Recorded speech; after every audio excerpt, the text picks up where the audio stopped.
Hi everyone. இப்போது பழனியில் வந்து மாரியம்மன் திருவிழா 2025 ஆல்ரெடி ஸ்டார்ட் ஆகிடுச்சு. வர செவ்வாய்க்கிழமை வந்து திருவிழா முடிய போகுது. அதுக்கப்புறம் வண்டி கோமாளி எல்லாம் ஆரம்பிச்சிடும். இந்த வருஷம் வந்து எங்கள் வீட்டில் எங்கள் மாமா, சித்தி, சித்தப்பா, தாத்தா எல்லாருமே வந்து அக்னி சட்டி எடுக்கிறோம். சூடச்சட்டி உருவாரம் எல்லாத்துக்கும் வேண்டிட்டு தெப்பக்குளத்துக்கிட்ட வந்து சட்டியெல்லாம் அடுக்கி வச்சு அது பூமி போட்டு விறகெல்லாம் வச்சு சாமி கும்பிட்டுட்டு எடுத்துகிட்டு கோயிலுக்கு கிளம்பிட்டோம்.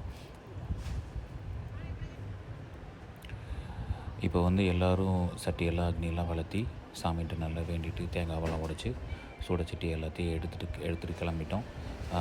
எங்கள் வீட்டில் எப்போவுமே எல்லா வருஷமும் எடுத்துருவோம். எந்த வருஷமும் மிஸ் பண்ண மாட்டோம். ஏதோ ஒரு வேண்டுதல் இருந்துகிட்டே இருக்கும் கண்டிப்பாக.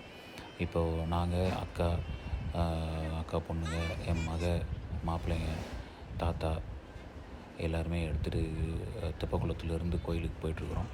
கோயிலில் போய் சாமியை சுற்றி வேண்டிட்டு திரும்ப வந்து தெப்பக்குளத்துலேயே வந்து சட்டிகளை கொண்டு வந்து இறக்கி விட்டுறணும். அதுதான் வேண்டுதல்.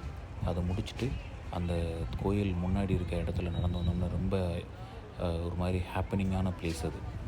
நிறையா விளையாடு இருக்கும், சாப்பிட்றதுக்கு இருக்கும், நிறைய பப்ளிக் இருப்பாங்க, நிறைய ஒரு மாதிரியான வைப் அந்த இடத்துல வந்து பார்க்குறதுக்கே. இப்போ வந்து தெப்பக்குளத்தில் வந்து சட்டியெல்லாம் இறக்கி விட்டுருக்குறோம். முன்னை விட இப்போ மெயின்டெனன்ஸ் எல்லாம் நல்லா இருக்குது. ஆனாலும் மாலையை வந்து தெப்பக்குளத்தில் போடுறது வேணாம், நாங்கள் என்ன யாரும் ஸ்ட்ரிக்டாக சொல்லலை. எல்லோரும் மாலையை தெப்பக்குளத்தில் தான் போட்டுட்ருக்காங்க. அதை எடுத்து போடுறதுக்கு ஆள் இருக்காங்க.